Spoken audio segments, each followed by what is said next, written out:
Well, good evening, everyone, and welcome back to AJ 112 Introduction to Criminology. My name is Tony Farrar, and of course, I am your instructor for this semester.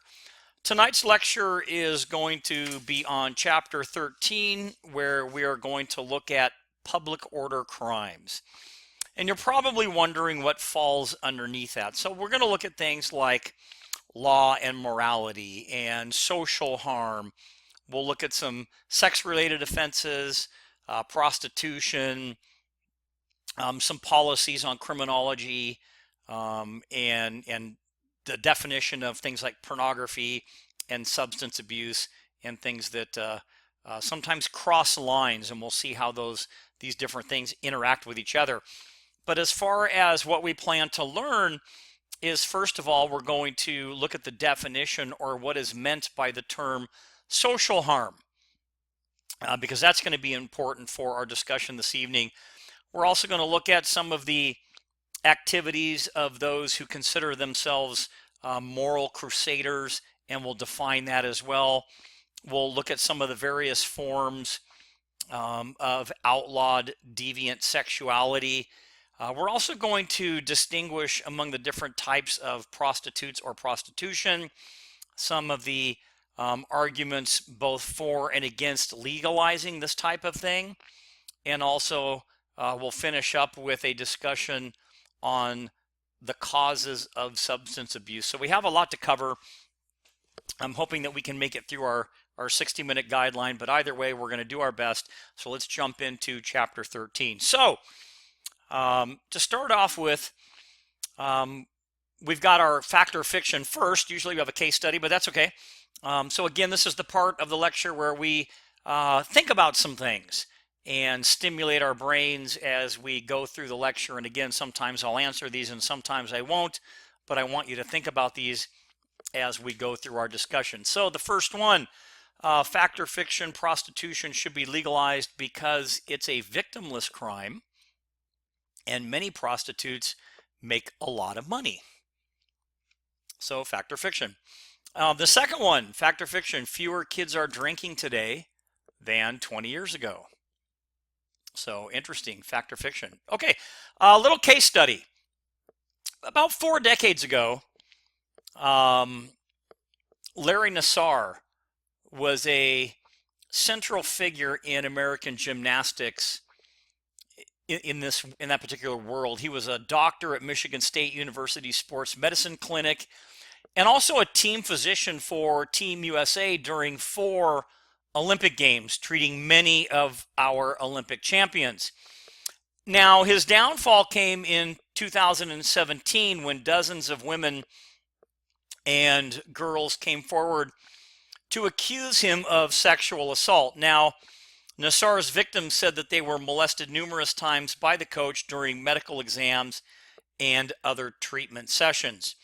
Nassar did not ask for consent, nor he did not tell the victims what he was about to do, nor did he wear gloves. In some cases, a parent was actually present, but Nassar would position them in the room so that the parents really couldn't see what was happening, or he used a sheet to cover up part of that particular gymnast's body while he was doing what he was doing. Now, while Nassar's sexual assault case was ongoing and he denied the allegations, he was also indicted by a federal grand jury on charges that he received and attempted to receive child pornography, and that he possessed thousands of images of kiddie porn on his computer.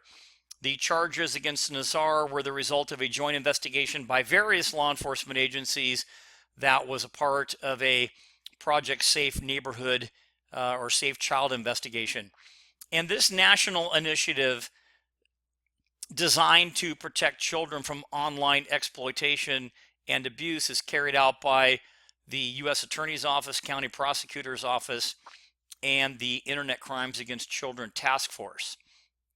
So on July 10th, 2017, at the end of all this, Nassar agreed to plead guilty of charges of obtaining and possessing child pornography.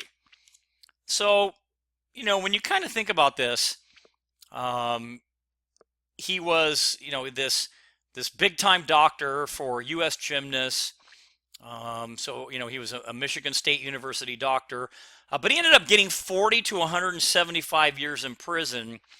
And this was what the judge announced in the decision after about more than 150 women and young ladies said in court that he had sexually abused them over 2 decades, which is about 20 years. So, with that being said, let's look at a little bit surrounding law and morality. Societies have long banned or limited behaviors believed to run contrary to social norms, customs, and values. Viewing and possessing child pornography would certainly fall into that category. Now, these behaviors are often referred to as public order crimes and are sometimes called victimless crimes. Although, as the Nassar case really shows, the latter term can be a little bit misleading. Public order crimes can greatly harm victims and involve acts that interfere with the operations of society and the ability of people to function efficiently. Whereas common law crimes such as rape and robbery are banned because they cause social harm to a victim, others' behaviors such as prostitution and pornography are outlawed because they conflict with social policy, prevailing moral rules, and current public opinion. So society takes these acts so seriously that they create multi-agency law enforcement task forces to identify and apprehend these public order offenders. Now, statutes designed to uphold public order usually prohibit the manufacture and distribution of morally tinged goods, if you will, and services such as erotic material, commercial sex, and even mood-altering drugs. And prohibition of these acts can be controversial because they selectively criminalize desired goods or services. So that's kind of an interesting point, right? So, when we talk about public order crimes, we're talking about behavior that is outlawed because it threatens the general well-being of society and it challenges its accepted moral principle. So, kind of getting back to what I was saying, by outlawing sin and vice, they turn millions of otherwise law-abiding citizens into law violators. Now, on the other hand, these acts may bring terrible harm and victimize people who are forced to participate in these things, of course, without consent or free will. So, public order crimes typically create boundaries rather than what we call bright lines. Examples could be it is legal to drink at age 21, but a crime at age 20, even though 20-year-olds can fight for their country and vote in elections. And such boundaries often create some confusion and ambivalence. If an act is immoral and illegal, why is it okay for some people to engage in it but not others?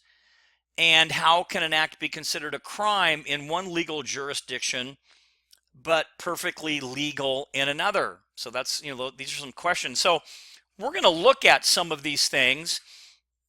We're going to talk about public order crimes. We'll look at the relationship between law and morality.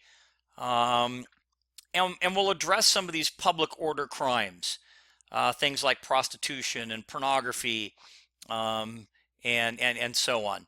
So I want to start again by looking at law and morality and an example. So in 2011, rising political star Anthony Weiner was forced to resign from office after compromising photos he tweeted to a young woman reposted online. Now, at first he denied responsibility, telling the media that that his account, his email account, had been hacked, or that the pictures had possibly been altered. On June 6, 2011, he admitted that he had sent sexually explicit text messages and photographs to several women, both before and after he had gotten married. And when Weiner tried a political comeback in 2013, his campaign for mayor of New York City came to an abrupt halt when the media found out that he had sent other women even more explicit photos of himself using an alias by the name of Carlos Danger. So again, kind of an interesting case we have. Now, ironically, Weiner was back in the public eye during the 2016 presidential campaign when a political firestorm broke out over his use of his computer to store emails by his then wife, one of Hillary Clinton's closest advisors. And after an FBI investigation, it was determined that almost every email discovered in the laptop was a duplicate previously produced documents or personal emails. Now, nonetheless, though, the damage had really been done here. So when we think of this case, did his behavior actually produce or cause public harm? Now, some may view his behavior as odd, yet kind of harmless. After all, he never had physical contact with his victim, and his texts and tweets and emails could have been easily deleted or discarded. Nonetheless, his actions amounted to a felony offense under the existing criminal law. So if it is a crime to expose oneself in public, which would be indecent exposure, why not on the internet? So Weiner's behavior crossed the line then between a harmless prank and a serious criminal offense. So the debate kind of continues. So this debate over morality has existed for quite some time, over most of recorded history. And the line between behavior considered merely immoral and that which is considered criminal is often kind of a fine line. But the consequences of crossing that line, as Weiner found out, can be significant. So, I mean, we have to kind of ask ourselves, let's look at a couple situations here, and we'll kind of go through them. But today's acts that most of us deem highly immoral are not necessarily criminal. There are no laws banning pride or greed or lust or envy or gluttony or wrath or even sloth, which means being just so lazy, even though they're considered the 7 deadly sins, what I just kind of went over. Nor is it a crime for a private citizen to ignore the pleas of a drowning child, even though to do so might be considered callous or cold-hearted or unfeeling. And conversely, some acts that seem both well-intended and moral are nonetheless considered to be criminal. So, is it a crime to kill a loved one who is suffering from an incurable disease, to spare them the extreme pain? Is it a crime to take a rich person's money to feed starving people? Is it a crime to marry more than one person, even though your religion says that it's okay? And as legal experts Wayne LaFave and Austin Scott Jr. put it, a good motive will not normally prevent what is otherwise criminal from being a crime. So these are just, this is the law and morality part and some food for thought. as we start to get a little bit deeper into our discussion. And now we're really going to take a look at this victimless crime thing. So to answer this question, are victimless crimes really victimless?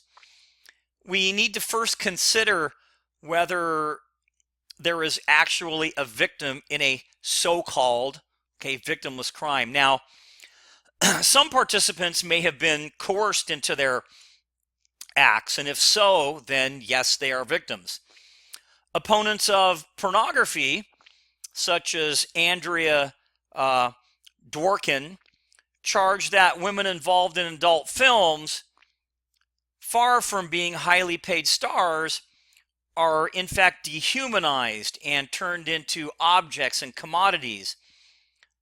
Although taking drugs may be a matter of personal choice, it too has serious consequences.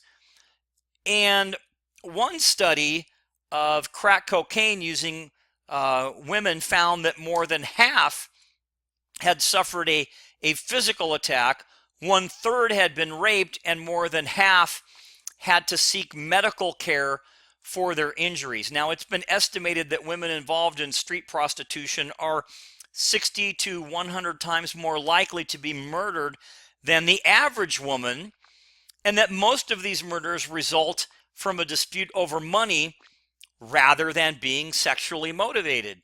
So, victimless crime, the definition here is public order crimes that violate the moral order but have no specific victim other than society as a whole. So fact or fiction, prostitution should be legalized because it is a victimless crime and many prostitutes make a lot of money. Well, after what we just kind of heard, although they may be glamorized in movies and films. If you ever saw the movie Pretty Woman, there's this glamorous side to it. Most prostitutes can be viewed as victims likely to suffer from coercion and rape and even physical attacks. So I'm not really sure that there is a victimless crime in this particular aspect. So again, according to this view, so-called victimless crimes are prohibited because one of the functions of criminal law is to express a shared sense of public morality. However, basing criminal definitions on moral beliefs is often a very difficult and impossible task. I mean, think about it. Who defines morality? Are we not punishing mere differences then, rather than social harm? And we're going to define what social harm is in just a minute. So kind of going back, kind of summarizing, if you're forced into something or coerced into something, we're talking about, let's say, prostitution, you are a victim. Now, we know that there are opponents and proponents against this here.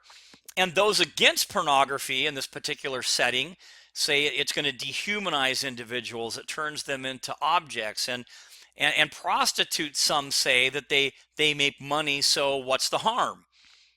But are they more susceptible to violence or to drug abuse? So again, there's a lot of information kind of going on there. Taking drugs, when we look at that, some say, well, you know what, it's your choice, you're only hurting yourself. But in reality, are there others that are impacted by the fact that somebody might be taking drugs? And my answer to that is yes. I mean, how far-reaching is it? So we really have to kind of look at this on a grander scale, if you will. And then again, we have to kind of figure out, who defines morality in this thing? Again, are we just punishing mere differences rather than taking a look at social harm? And social harm, by definition, real quick, is the injury caused to others by willful, wrongful conduct. Now, as Supreme Court Justice William O. Douglas put it, and we'll quote it, quote, "What may be trash to one person may be prized by others," end quote. So would not then any attempt to control or limit let's say, objectionable material eventually lead to the suppression of maybe a violation of the First Amendment, maybe even free speech? A lot of information to think about. So now that we've got some of that foundation now, let's look at the theory of social harm. So there is little disagreement that the purpose of criminal law is to protect society and reduce social harm. Remember, that's the injury caused to others by willful, wrongful conduct. Okay, so that's what criminal law is for.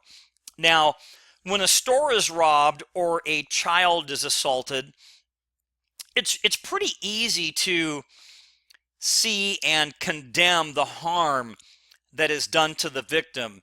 It is, however, a little bit more difficult to identify the victims of immoral acts, things like pornography or prostitution, where the parties involved may actually be willing participants.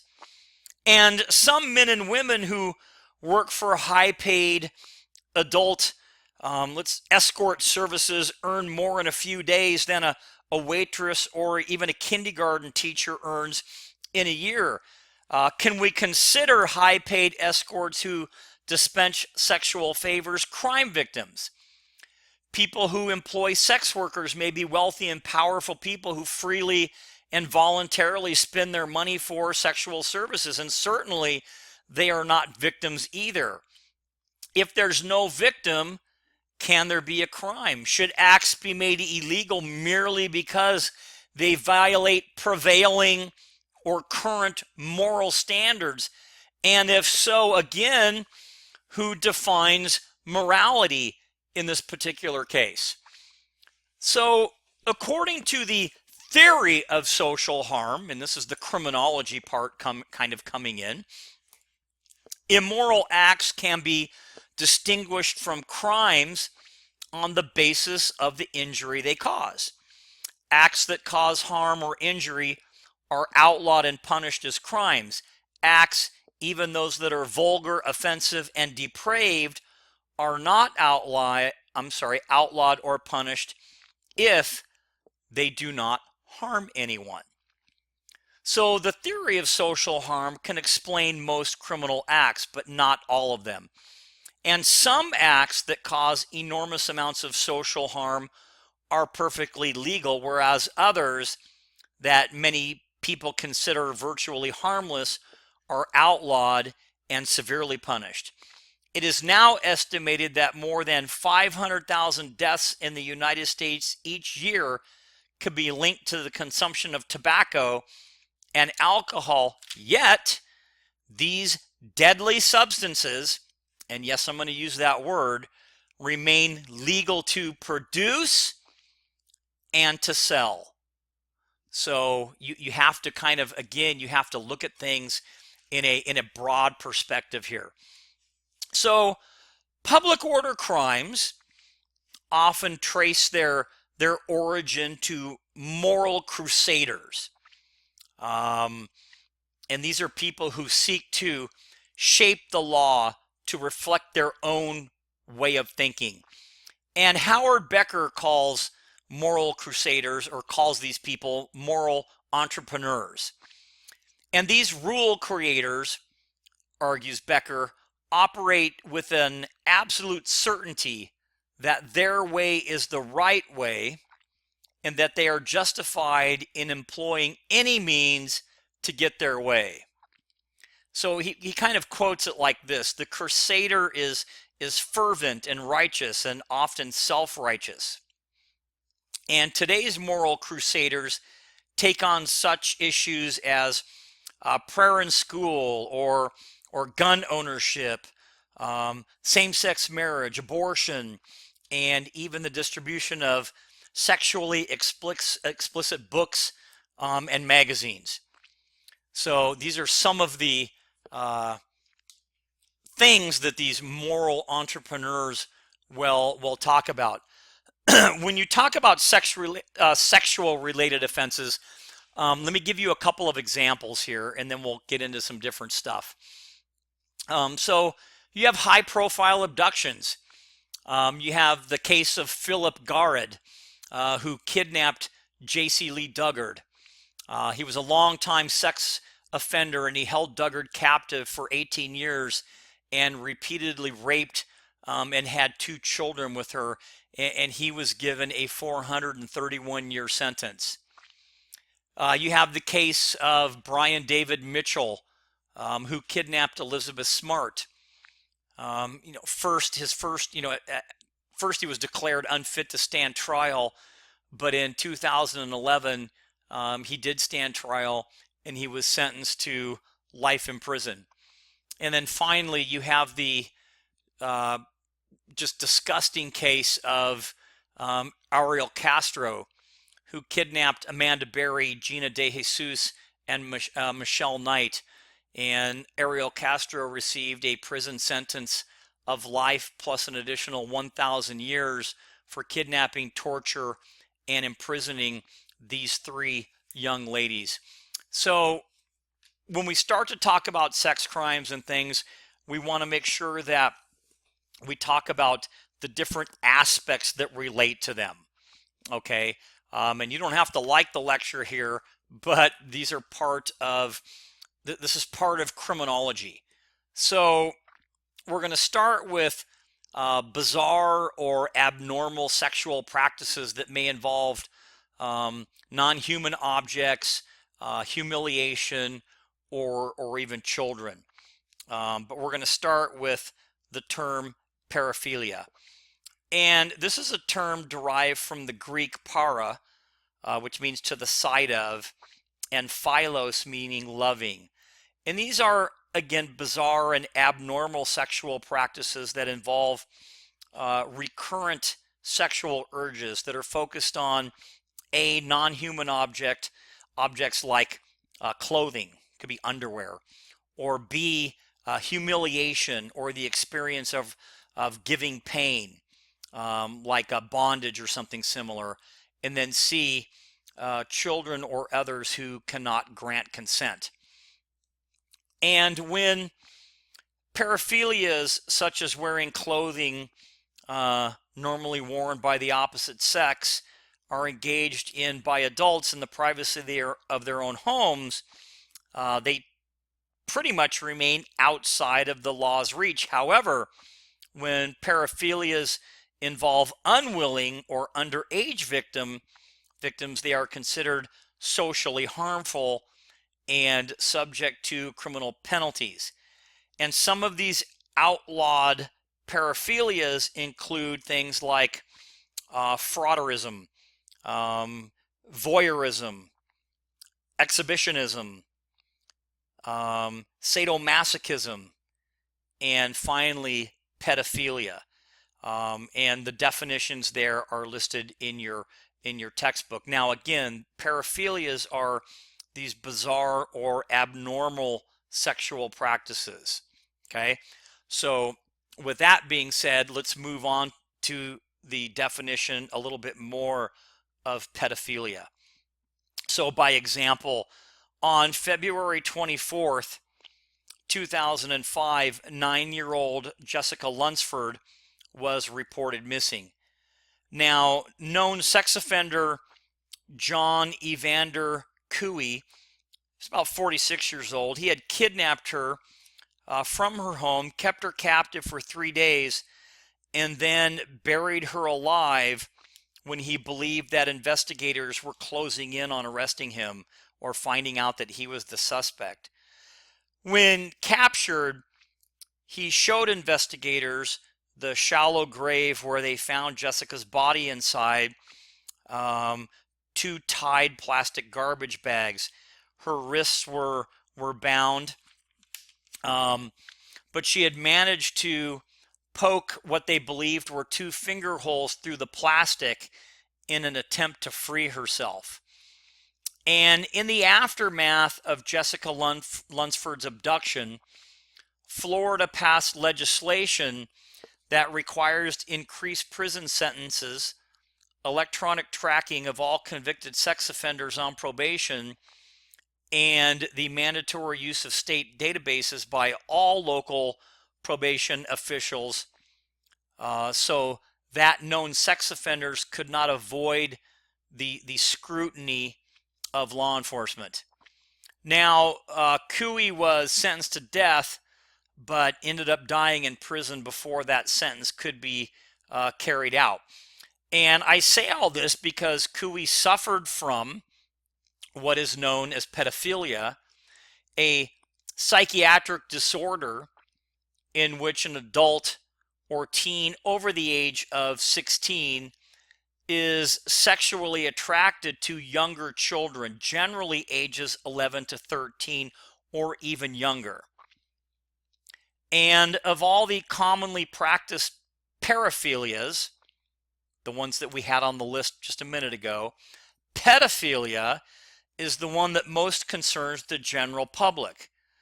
One focus of concern that has been the ongoing scandals that have rocked the Catholic Church. Numerous priests have been accused of sexually molesting young children.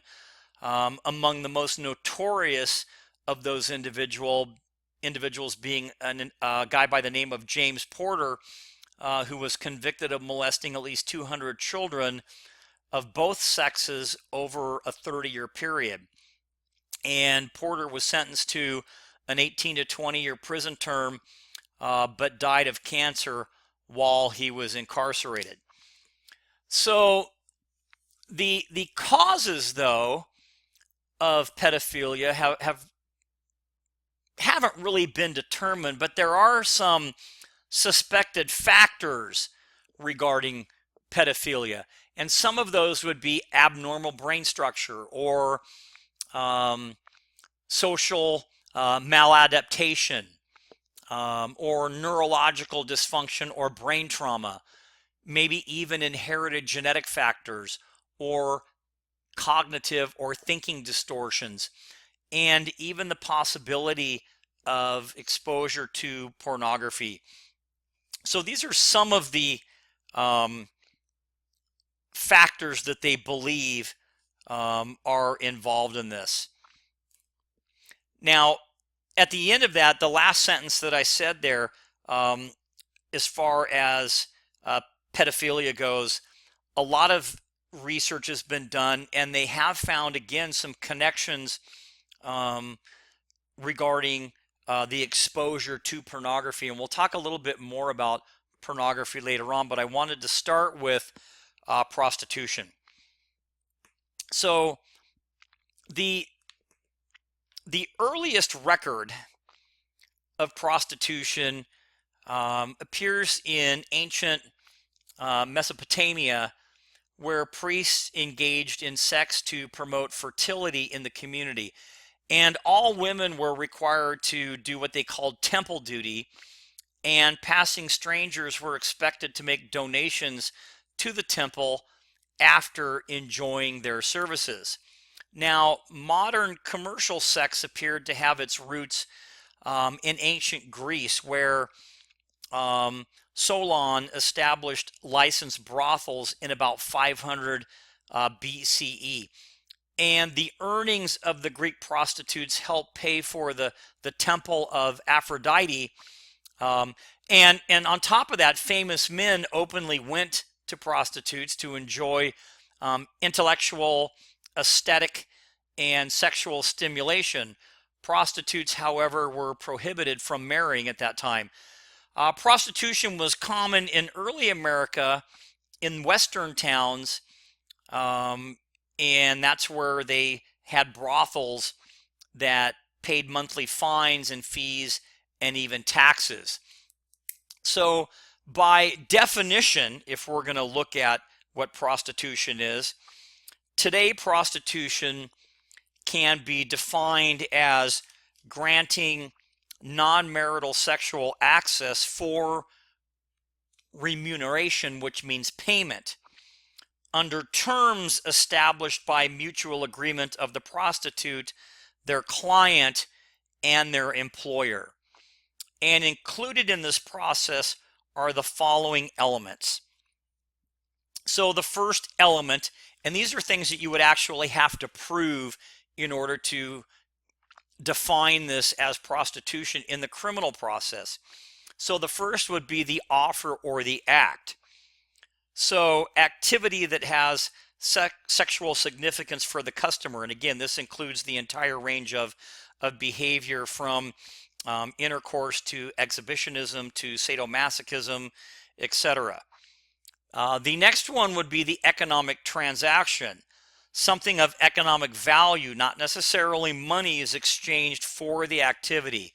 So you have to have the offer, okay? You have to have the transaction of money or something exchanged for it.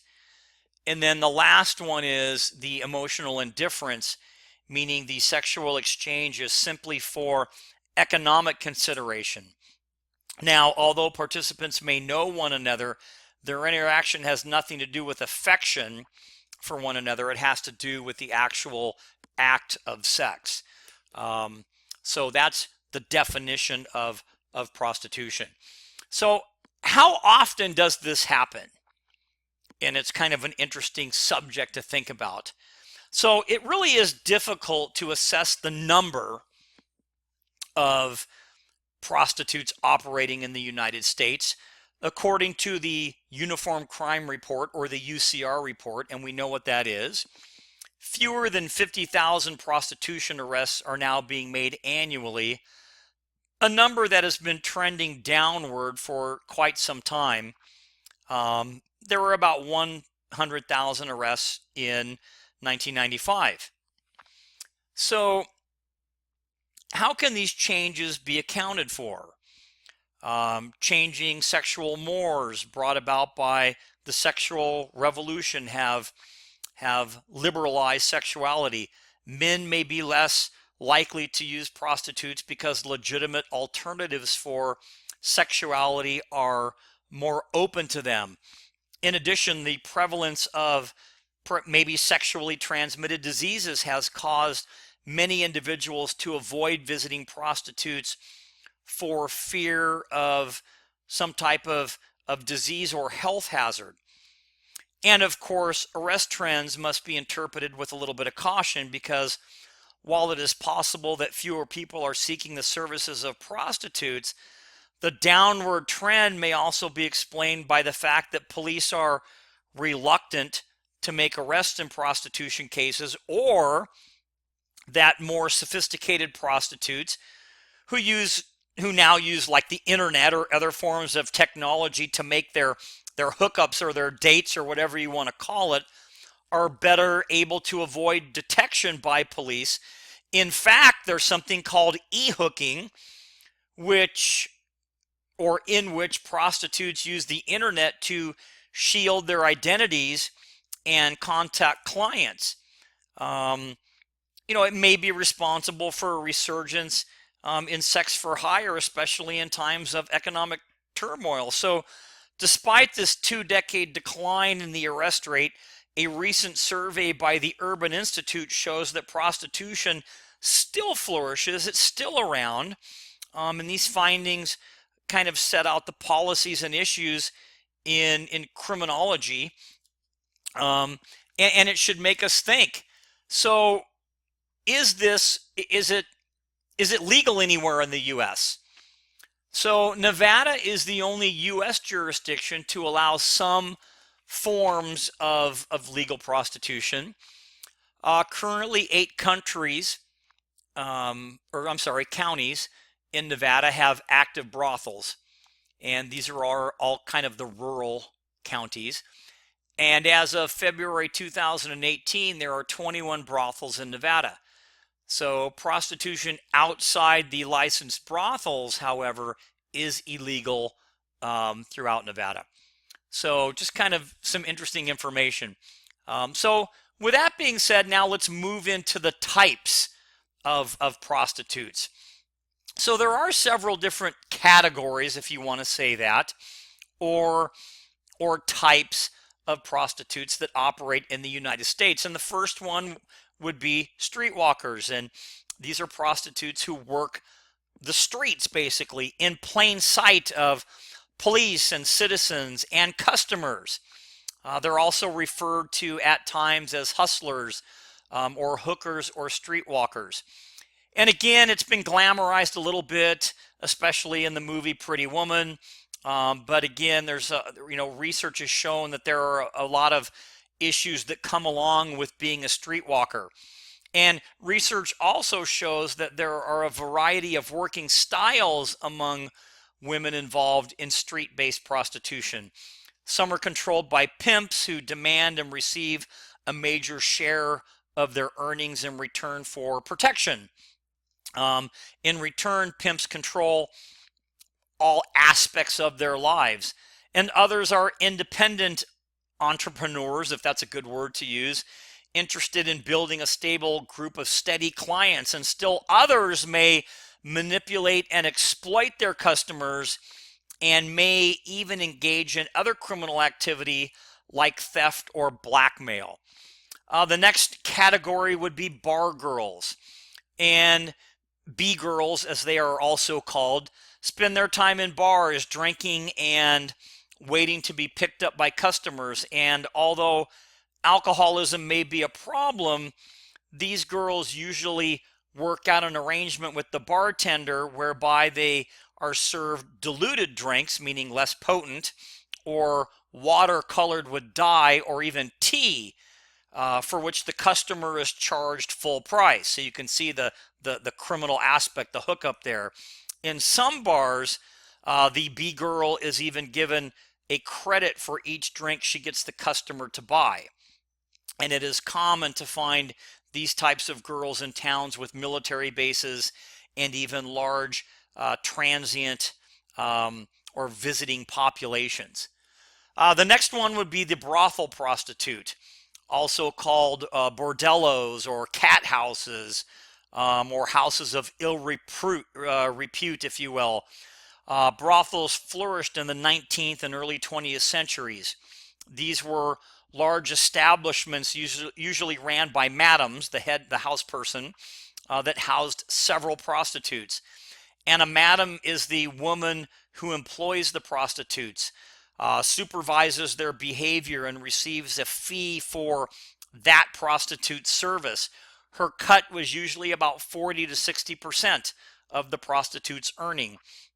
And the madam's role may include also recruiting women into prostitution and socializing them or getting them into the trade.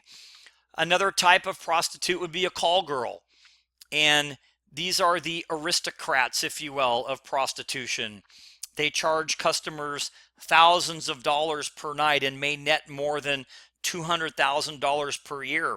And some gain clients through employment in escort services, and others develop independent customer lists. And many call girls come from middle class backgrounds and serve upper class customers only.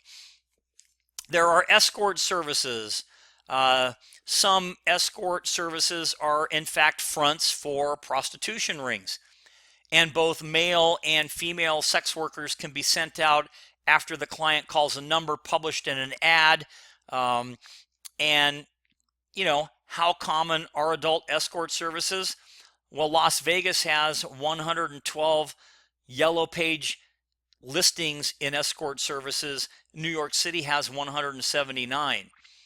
Now, a relatively recent phenomenon, the call house, that combines elements of the brothel and of a call girl ring. And this is where the madam receives a call from the customer and then finds the acceptable person to send out. She arranges the hookup between the two.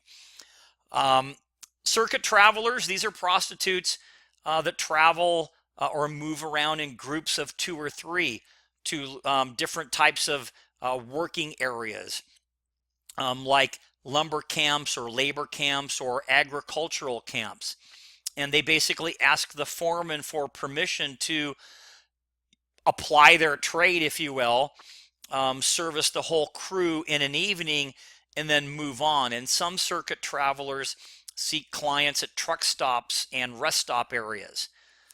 And then finally, there's the e-hooker, or e-hooking as they call it.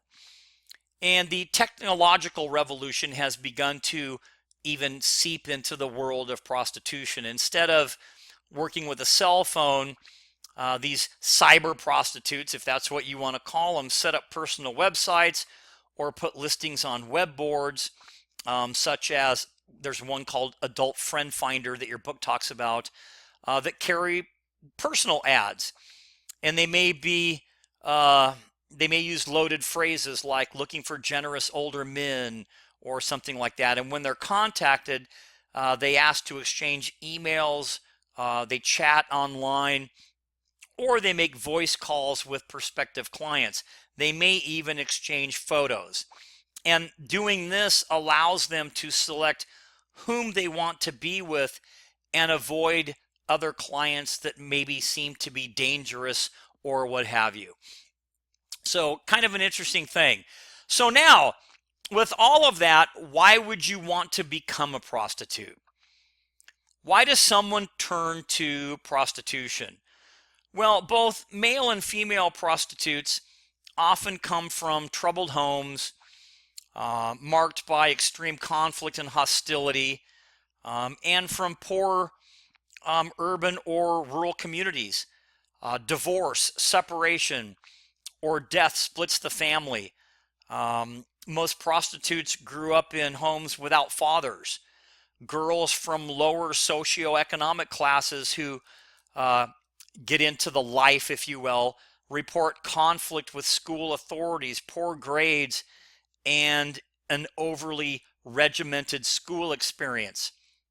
Young women involved in prostitution have also have extensive histories in things like substance abuse or health problems or PTSD or social stigmatization and even isolation. Often having little family support, they turn to equally troubled peers for survival, maybe even self-medicating with drugs and alcohol. One survey of street-level sex workers in Phoenix, Arizona found that women engaging in prostitution had very limited educational backgrounds and most did not complete high school. So a lot of different reasons or things as it relates to prostitution. And then we can't forget about the dangers of this type of career, if that's what you want to call it. Because once they get into this life, personal dangers begin to escalate. Girls who may be directed towards prostitution because of childhood sexual abuse also are more likely to be re-victimized as adults. And when sociologist Jolanda Salman interviewed women in the Midwest with histories of prostitution, she discovered that they were hurt when people labeled and depersonalized them as whores or hookers, kind of like labeling theory. And despite their sensitivity, their lives were chaotic, and the majority had suffered from some type of physical or sexual violence.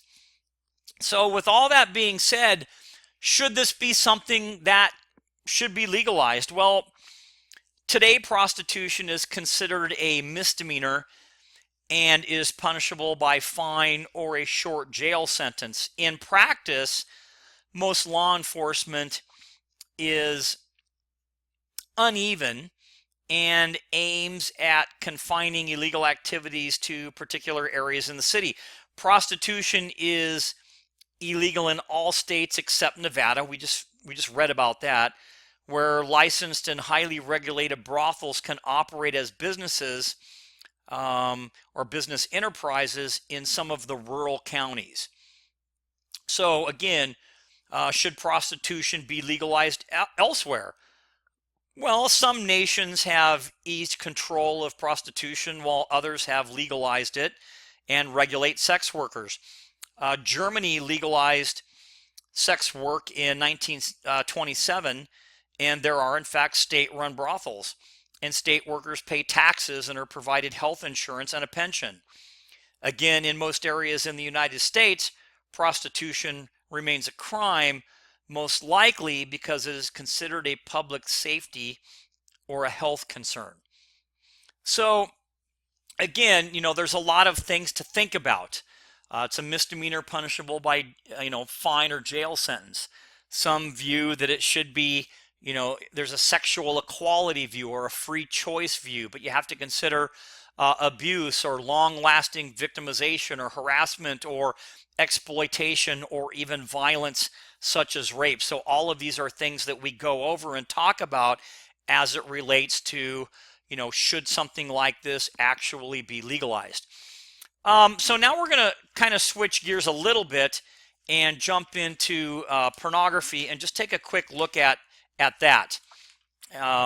So the term pornography derives from the Greek word porn, meaning prostitute, and graphene, meaning to write. And in the heart of many major cities, there are still adult stores that display and sell books and magazines and films explicitly depicting every imaginable sex act. Miami alone has 10 adult stores. The internet is now the main source of adult material. And the purpose of this material is to provide sexual excitement, if you will, for paying customers. And although material depicting nudity and sex is typically legal, protected by the First Amendment's provision limiting government control of speech, most criminal codes prohibit the production, display, and sale of what is called obscene material. And that kind of gives us the definition that we're going to go over now. So obscenity is defined as material that violates community standards of morality or decency and has no redeeming value. So the problem, though, of controlling pornography centers on this definition of obscenity. Police and law enforcement officials can legally seize only material that is judged obscene. But who, critics will ask you, is the judge of what is considered to be obscene? So we have to kind of ask these questions. And is pornography harmful? Well, opponents of pornography argue that it degrades both people who are photographed and members of the public who are sometimes forced to see that material. And pornographers exploit their models, who often include underage children. Investigations have found that many performers and models are victims of physical and even psychological coercion. One uncontested danger of pornography is kiddie porn, and each year more than 1 million children are believed to be used in pornography or prostitution, many of them runaways whose plight is exploited by adults.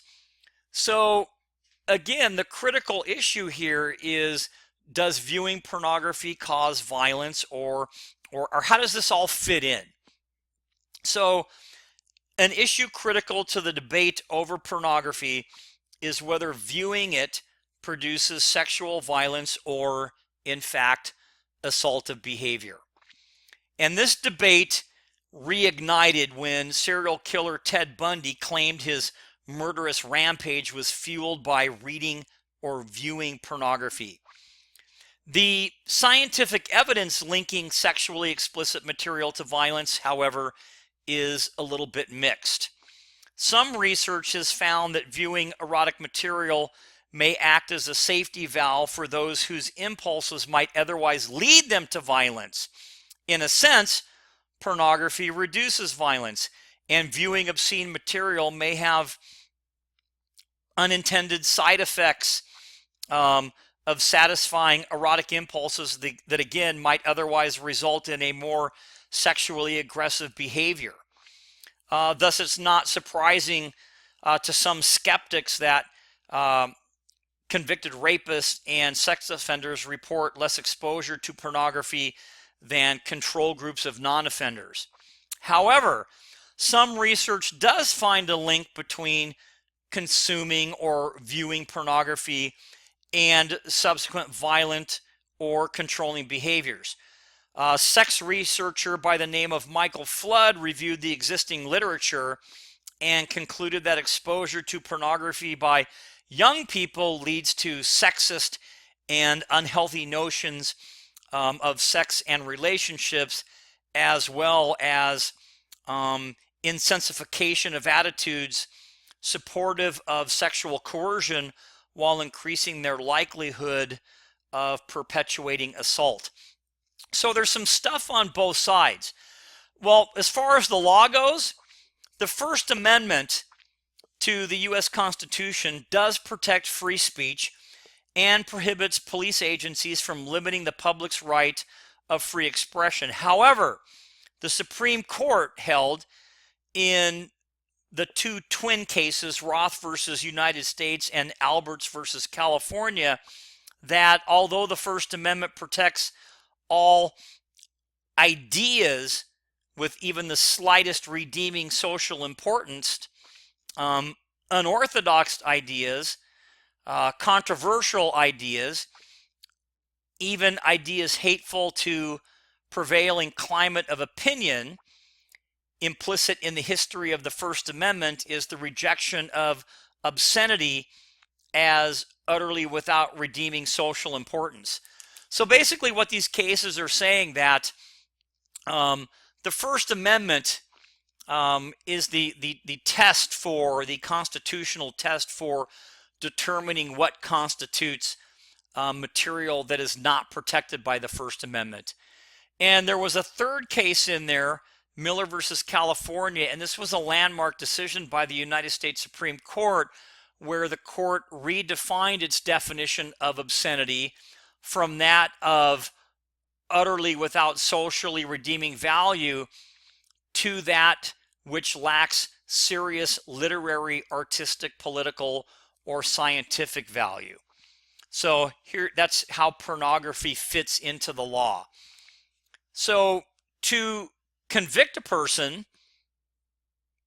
of obscenity under the Miller Doctrine, the state or the local jurisdiction must specifically define obscene conduct in its statute, and the pornographer must engage in that particular behavior. So there was another case, Pope versus Illinois. The Supreme Court ruled that in applying the third or value question prong of the three-part obscenity test articulated in Miller to a prosecution for the sale of alleged obscene materials, the proper standard of review is whether, again, a reasonable person would consider that the work taken as a whole lacks serious literary, artistic, political, or scientific value. And that's how you determine whether or not something is going to fall under the realm of pornography. So, if you remember, and we're going to hit on the kiddie porn thing really quick, in 2015, former Subway sandwich pitch person Jared Fogle agreed to plead guilty to allegations that he paid for sex acts with minors and was in possession of child pornography. And the admission basically destroyed his career at the sandwich shop, or at that chain, and sent him to prison for 15 years. While few people are prosecuted for possessing, distributing, or manufacturing pornography involving adults, buying or selling kiddie porn is a totally different matter. Crimes involving children are vigorously enforced. And after a number of initiatives failed to meet First Amendment standards because courts ruled that they violated free speech, being overbroad or vague, Congress passed the PROTECT Act of 2003,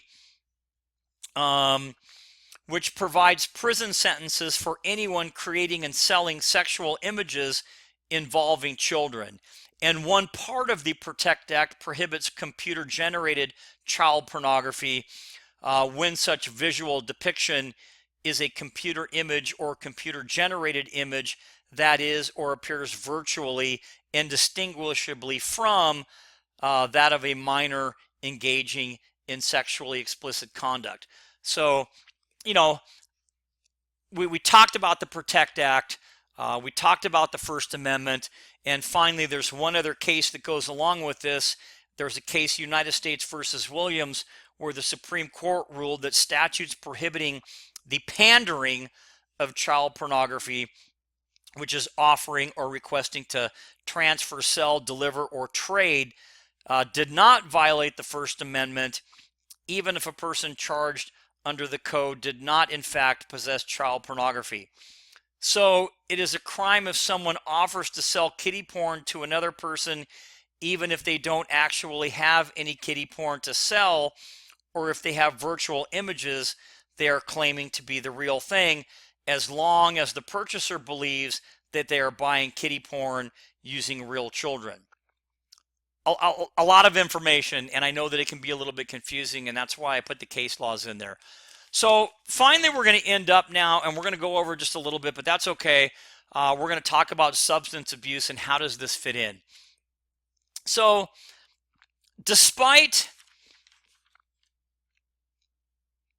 well, let me go back. According to the latest report by the United Nations on world drug use, an estimated 1 in 20 adults, or 250 million people between the ages of 15 and 64 years old, used at least one illegal drug in the past year, roughly the equivalent of the combined populations of France, Germany, Italy, and the United Kingdom. About 29 million people are estimated to suffer from drug use disorders, and of those, 12 million are people who inject drugs. 14% of those whom are living with HIV, and there are more than 200,000 drug-related deaths each year. So drug abuse is not only a problem abroad. According to the most recent estimates, 27 million people in the United States age 12 or older used an illicit drug in the past 30 days, which basically averages out to about 1 in 10. Now, not surprisingly, considering its extent, the cost of illegal drug abuse is staggering. The federal government estimates that the total cost of substance abuse is more than $400 billion each year.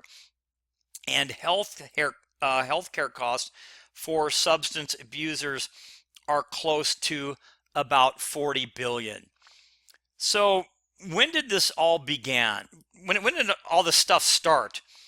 Well, chemical substances have been used to change reality and provide stimulation, relief, or relaxation for thousands of years.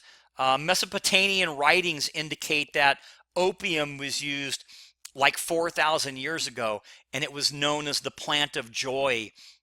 And the ancient Greeks knew and understood the problem of drug abuse. At the time of the Crusades, the Arabs were using marijuana. And in the Western Hemisphere, natives of Mexico and South America chewed coca leaves and used magic mushrooms in their religious ceremonies. Drug use was also accepted in Europe well into the 20th century. And recently, uncovered pharmacy records from the 1900s, the early 1900s, show sales of cocaine and heroin solution to members of the British royal family. And records from the 1900s indicate that Winston Churchill, then a member of Parliament, was sold a cocaine solution while staying in Scotland. So it's the history has been around for quite a long time. The history of alcohol and the law in the United States has also been controversial. At the turn of the 20th century, a drive was mustered to prohibit the sale of alcohol. And this temperance movement, as it was called, was fueled by the belief that the purity of the U.S. agrarian culture was being destroyed by the growth of cities. And urbanism was viewed as a threat to the lifestyle of the majority of the nation's population than living on farms and villages. And then came prohibition, and prohibition actually failed. The period from 1919 to 1933, when the when the 18th Amendment outlawed the sale of alcohol. And then in 1933, the 21st Amendment to the Constitution repealed prohibition. So you've got these different important dates, and there's a photo from the Untouchables. But what's the extent then, now that we have a little bit of historical data? Well, despite continuing efforts at control, the use of mood-altering substances persists in the U.S. And what is the extent of the substance abuse problem today? Well, a number of national surveys attempt to chart some trends in drug abuse in our general population. Now, one important source of information on drug use is the annual Monitoring the Future self-reporting survey of drug abuse among high school students conducted by the Institute for Social Research, or ISR, at the University of Michigan. And this annual survey is based on self-reported responses of approximately 50,000 8th, 10th, and 12th graders. And I'm not going to go into all of the information that was found. I put a link in there that you can go to, but it talked about the rate of use of drugs, and how much, and the prevalence of. One thing that it did show was that perhaps one of the greater things that was shown in the survey was the proportion of teens who reported to be binge drinking, and by definition, it's 5 or more drinks on the same occasion. Although overall there was a decline for alcohol and drugs that were used by teens, but I'll let you look up some of that information.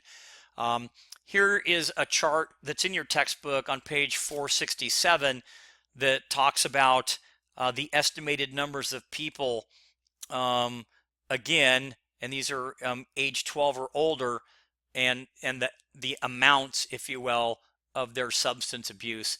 I also threw in a couple of other charts from the National Institute on Drug Abuse to show you issues that are contemporary. So you have issues on vaping. You have issues here on binge drinking, and you can see the rise or the decline. You have issues with prescription drugs like Vicodin, or Oxycontin, or even illicit drugs like LSD. And all of these charts give you some really good up-to-date information all the way up through 2018, and then of course marijuana. So hopefully these are helpful as you read some of these and look at some of the increases and declines. And teens here are more likely to use marijuana than cigarettes now. You can see the crossover there in about a little after 2008, and then some more information on vaping. So what are some causes? Let's try to wrap this up now. What are some causes of substance abuse? Well, although there are many different views on the causes of drug abuse, most can be characterized as seeing the onset of an addictive career either as an environmental matter or a personal matter. So there's a subculture view, and these are those who view drug abuse as having an environmental basis, concentrate on lower class addictions. And because a disproportionate number of drug abusers are poor, the onset of drug use can be tied to such factors as racial prejudice or devalued identities, low self-esteem, socioeconomic status, and the high level of mistrust, negativism, or defiance found in some of these impoverished areas. There's the psychological view where some experts have linked substance abuse to psychological deficits such as impaired cognitive functioning, personality disturbance, emotional problems. And these produce what is commonly referred to as drug-dependent personalities. And some teens may even resort to drug abuse to reduce emotional turmoil in their life or to even cope with certain things. So some causes have also been linked to genetics. Substance abuse may have a genetic basis.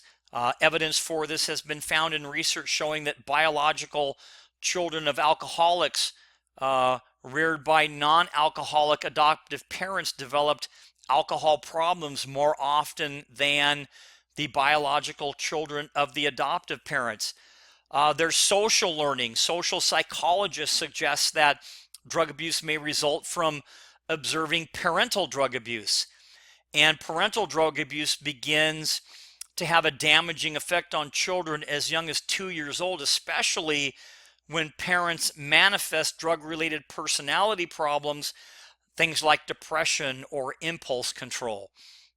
There's also problem-solving syndrome. For many people, substance abuse is just one of many problem behavior.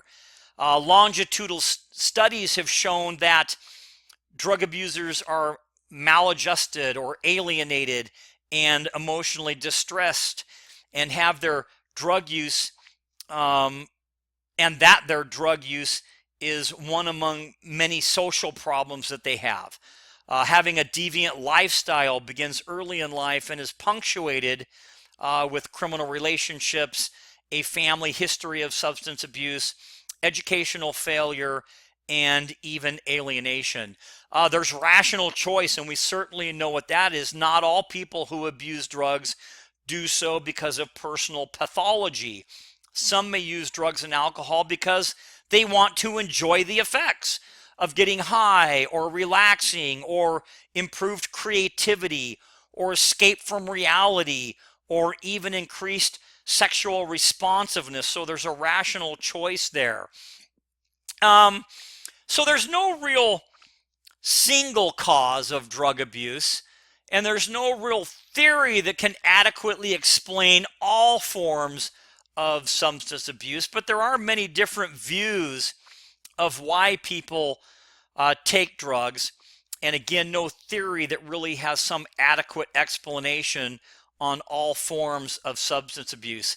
So recent research efforts show that drug users suffer a variety of family and socialization difficulties, having or have addiction-prone personalities, and are generally at risk for many other social problems.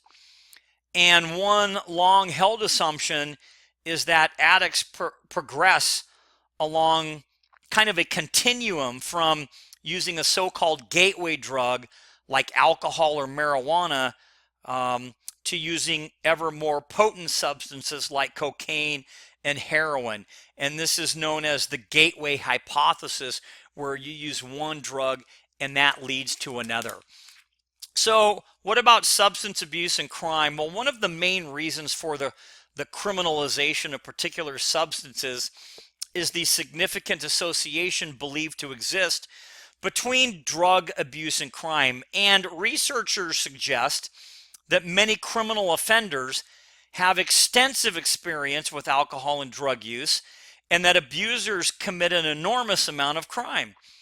Substance abuse appears to be an important precipitating factor in a variety of criminal acts, especially income-generating crimes like burglary.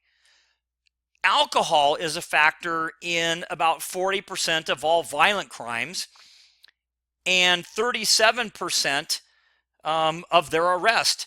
And most violent crimes, including murder, rape, assault, child abuse, spousal abuse, etc., are committed by alcohol-involved offenders.